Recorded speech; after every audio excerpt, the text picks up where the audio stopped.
Welcome to a Foxy Tech Tips tutorial on stopping battery saver mode from turning on automatically on Windows 11. If you find this tutorial helpful, please consider subscribing to my channel and liking the video.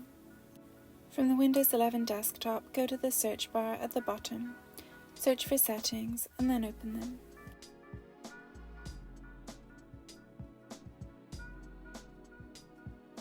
In Settings, select System from the left sidebar. Now select Power and Battery.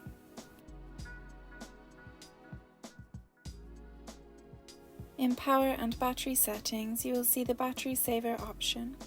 Click the drop-down arrow beside it to expand it.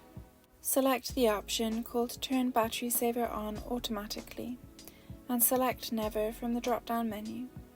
Battery saver mode will now always be disabled unless you turn it on. And that draws an end to this tutorial. Please like the video if you found it helpful and subscribe to Foxy Tech Tips for more Windows 11 tips and tricks.